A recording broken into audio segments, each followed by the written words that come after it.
Hello, this is Mark Sabatella. In this video, I'm going to learn a song that I'm not familiar with. I think I've heard it a couple of times before, but this is a Christmas piece or a holiday-themed piece called In the Bleak Midwinter. And I don't know it, and I want to learn it, and I'm going to walk you through what my process might look like when learning a piece of music like this from a lead sheet. And my goal here isn't just to sight read the thing, because I can do that. My goal is to have it not just, well, I want to have it memorized, but I want to feel like I really know it and I understand what's going on in it, and I would like to be able to play it in any key and just feel like I really know the piece. So what I'm going to do is I'm going to play it pretty simply using the chords that are there, and I'm going to play those first couple lines and see what's going on.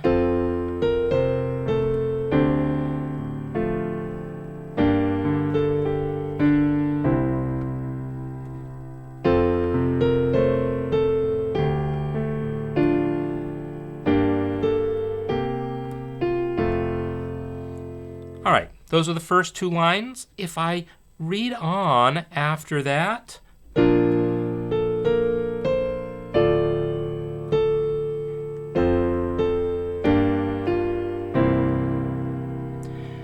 then I have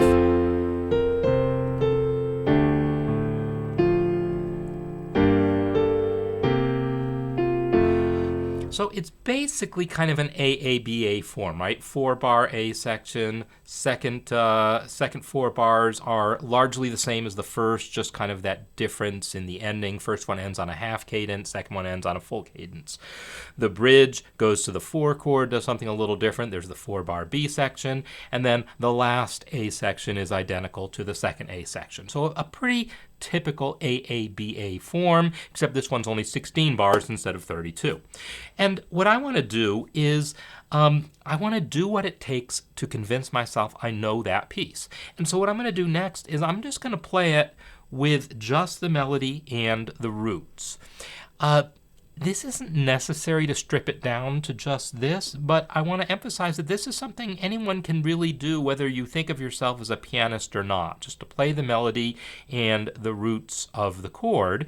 And even if your goal isn't to be able to play the song on the piano, to really know the piece, and so that you could write it out from memory, you could teach it to others from memory, etc. So I'm just going to play the melody and the roots.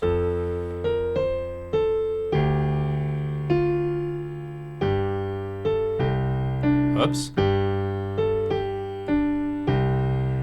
And the next 4 bars are largely the same.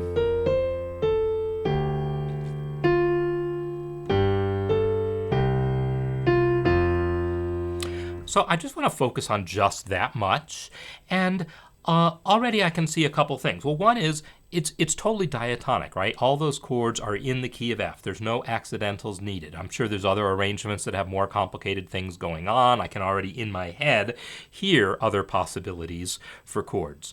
But I'm not going to worry about that. I want to make sure I know this piece the way I have it here first. And one thing is, the melody here is already outlining that full F chord. And then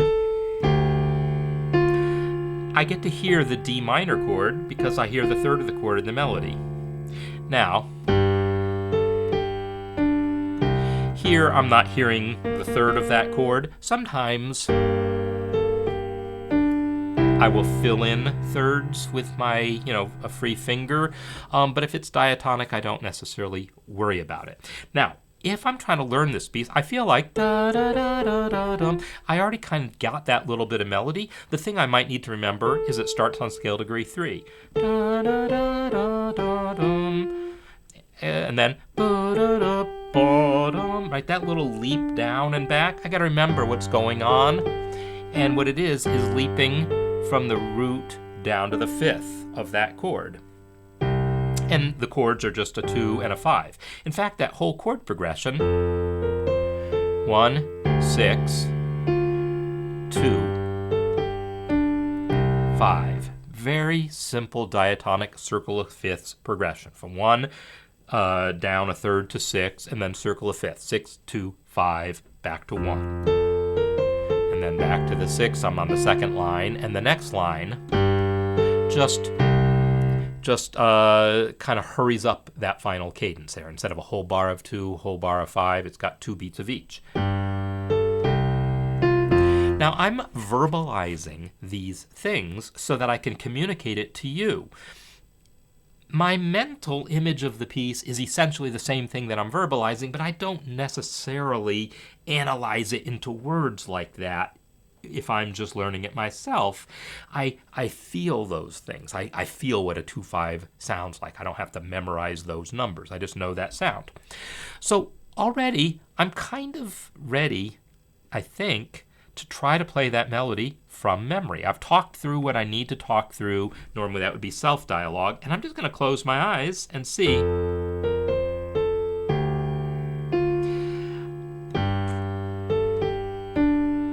Yeah, I think I got that right.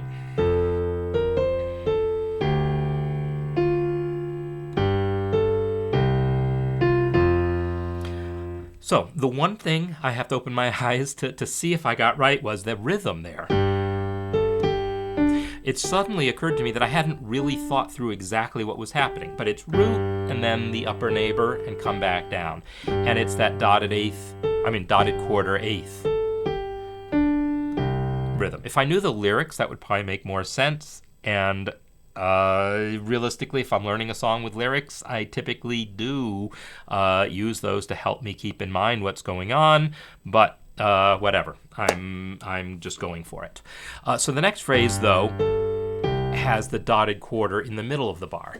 This is a detail that, again, without knowing the lyrics and knowing how important that rhythmic detail is to the lyric, I sort of wonder if some people wouldn't just do 4 quarter notes the first time, and the second time,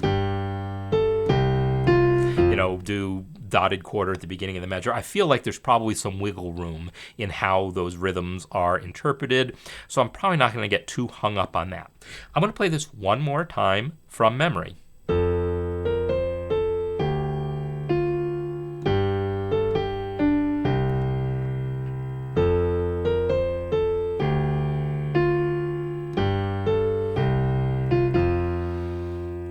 Great.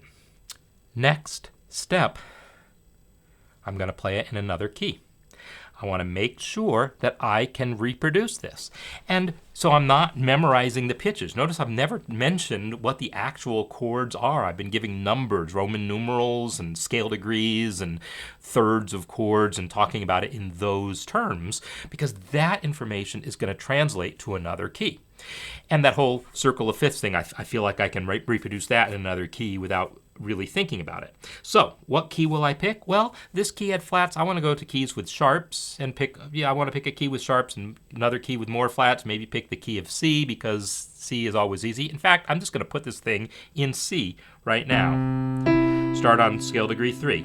So now it's an ear thing. I hopefully know that melody well enough that I can kind of reproduce that melody by ear in the key of C while playing that 1-6-2-5 chord progression.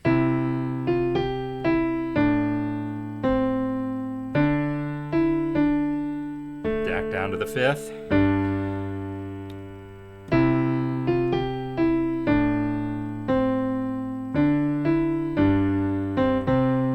Good. I still feel like I had to think about those pitches. And then down to the 5th of the chord. Okay, but I got it right.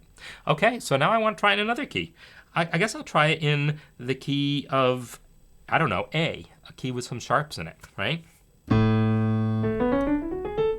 Start on the 3rd.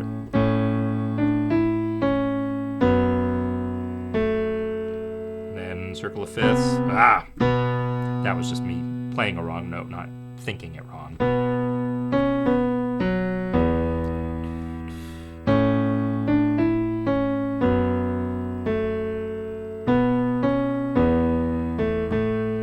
Yeah, I think I got that. Let me do it again.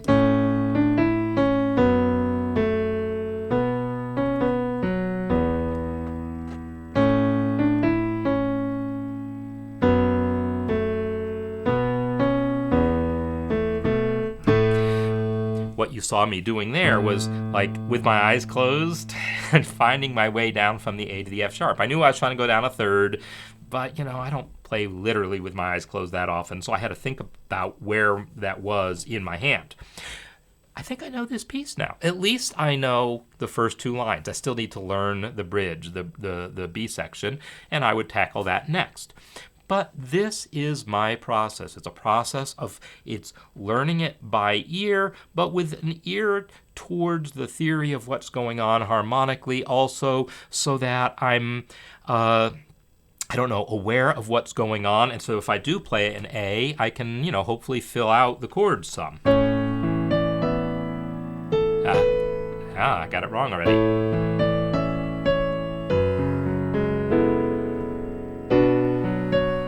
And here's where I feel it could be a secondary dominant, right?